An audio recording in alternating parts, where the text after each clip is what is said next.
ये अमित शाह है, मैं उन्हें जानता हूँ। वो कोई काम यूं ही नहीं करते, हवा में गोली नहीं चलाते। अमित शाह कभी कच्चा काम नहीं करते। ये हम नहीं कह रहे हैं, ये तो ओवैसी ने कहा है। जी हाँ, असदुद्दीन ओवैसी यानी AMIM के चीफ, वो नेता जो अपने तेज तर्रार और बेबाक भाषणों के लिए जाने जाते हैं, आज अचानक उनके सुर बदले बदले से नजर आ रहे हैं। इस बार ओवैसी के बयानों में एक अजीब सा डर, एक बड़ी घबराहट साफ देखी जा सकती है और इस डर की वजह से देश के गृह मंत्री अमित शाह के ताबड़तोड़ फैसले और उनका कड़ा एक्शन।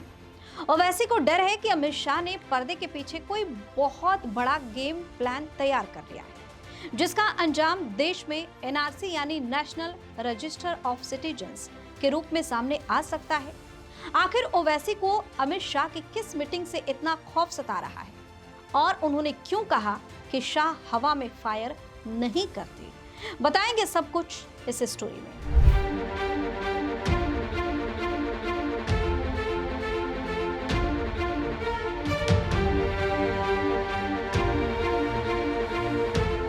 नमस्कार, वीके न्यूज देख रहे हैं और मैं हूं आपके साथ दिव्या सिंह।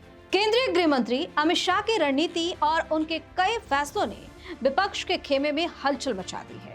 हमेशा सरकार पर हमलावर रहने वाले असदुद्दीन ओवैसी इस बार अमित शाह की तारीफ करते करते अपनी गहरी चिंता जता बैठे। ओवैसी ने कहा कि वो अमित शाह है और मुझे बहुत अच्छे से पता है कि वो कोई भी काम लापरवाही से नहीं करते।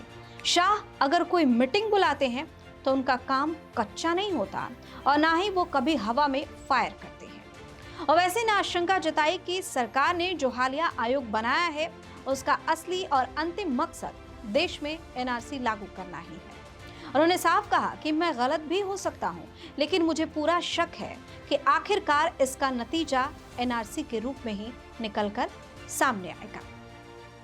अमित शाह के इस संभावित एक्शन से डरे ओवैसी ने तुरंत अपनी रणनीति बदलते हुए तेलंगाना की रेवंत रेड्डी सरकार के सामने एक बड़ी मांग भी रख दी है।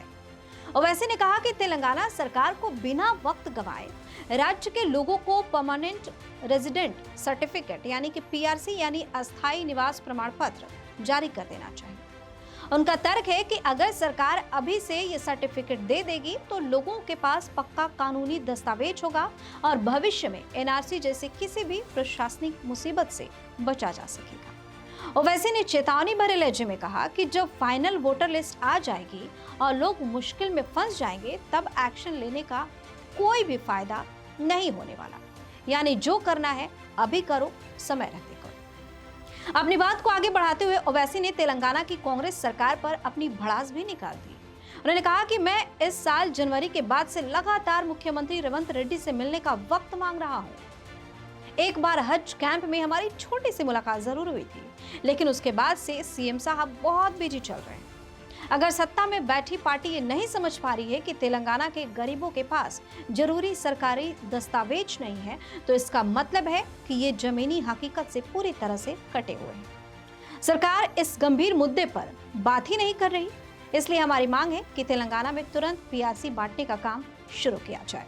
ओवैसी ने पड़ोसी राज्य का उदाहरण देते हुए तेलंगाना सरकार को आईना भी दिखा दिया। उन्होंने कहा कि कर्नाटक में भी कांग्रेस की ही सरकार है और वो पहले से ही अपने नागरिकों को परमानेंट रेजिडेंट सर्टिफिकेट दे रही है, तो फिर तेलंगाना सरकार को ऐसा करने में क्या दिक्कत है? ओवैसी ने सख्त लहजे में कहा कि जब फाइनल वोटर लिस्ट आ जाएंगे तब आकर हमसे मत बहाना बनाना कि देखो हमारे खिलाफ कोई साजिश हुई है।